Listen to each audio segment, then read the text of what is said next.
उद्या पंतप्रधान मोदींचा 75वा वाढदिवस आहे. कशी वाढदिवसाची तयारी सुरू आहे त्या संदर्भातल्या टॉप 9 बातम्या. पंतप्रधान मोदींचा उद्या 75वा वाढदिवस. फडणवीसांकडून माय मोदी स्टोरी नावाने मोदींसोबतच्या आठवणींना उजाळा. पुण्यात उद्या पंतप्रधान मोदींच्या वाढदिवशी ड्रोन लाईट शो. मोदींच्या विकसित भारताच्या संकल्पनेचं दर्शन घडवलं जाणार. भाजप राज्यात नमो नेत्र संजीवनी अभियान राबवणार. रवींद्र चव्हाणांची घोषणा. 1 लाख रुग्णांचं मोफत मोतीबिंदूचं ऑपरेशन. 10 लाख गरजूंना मोफत चष्म्याचं वाटप केलं जाईल. मोदींच्या वाढदिवसानिमित्त आयटीआयचे विद्यार्थी राज्यात स्वच्छता अभियान राबवणार. राज्यातील 750 गावांमध्ये स्वच्छता अभियान. मंत्री मंगल प्रभात लोढांच्या हस्ते उद्घाटन. फडणवीस यांच्या मार्गदर्शनाखाली अभियान राबवलं जाईल.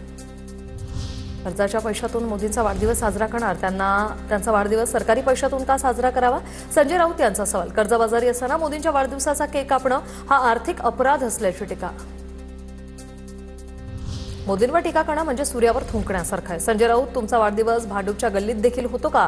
नवनाथ बन यांचं प्रत्युत्तर. मोदींच्या वाढदिवसानिमित्त अमरावतीच्या ग्रामदैवत मंदिरात उद्या 75 दिवे लावणार. महाआरती पूजा अर्चा देखील केली जाईल. खासदार अनिल बोंडेंची माहिती. पंतप्रधान मोदींच्या वाढदिवसानिमित्त 17 सप्टेंबर ते 2 ऑक्टोबर विविध कार्यक्रम. रक्तदान शिबिर, मॅरेथॉन्ससह 10 लाखांपेक्षा जास्त रुग्णांना चष्म्याचं वाटप होणार. आता पाहूया टॉप 9 मोठ्या बातम्या. कोल्हापूरचं अंबाबाई मंदिर उद्या दिवसभर बंद राहणार. उद्या अंबाबाई मंदिरात गाभाऱ्याची स्वच्छता करण्यात येणार. नवरात्रोत्सवाच्या पार्श्वभूमीवर गाभाऱ्यात स्वच्छता होईल. सोनं प्रतितोळा 1,14,000 एका दिवसात सोनं 800 रुपयांनी महागलं. तर चांदीचा भाव प्रति किलो 1,33,500 रुपयांवर.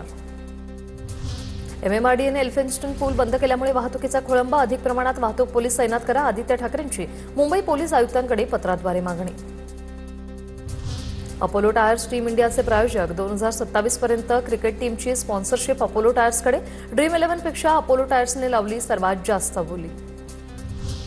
UPI-वरून आता एका दिवसात 10 लाखांचं पेमेंट करता येणार. व्यक्ती ते व्यापारी पेमेंट मर्यादा 2 लाखांवरून 10 लाखांपर्यंत वाढवली. तर व्यक्ती ते व्यक्ती व्यवहाराची मर्यादा पूर्वीप्रमाणे 1 लाख रुपये राहणार. 1 ऑक्टोबरपासून रेल्वेच्या ऑनलाईन तिकीट बुकिंगच्या नियमात बदल. रिझर्वेशनच्या 15 मिनिटांमध्ये आधार व्हेरिफिकेशन असलेल्या युजर्सनाच ऑनलाईन तिकीट बुकिंग करता येणार. IRCTCच्या वेबसाईट आणि मोबाईल ॲपसाठी नियम लागू.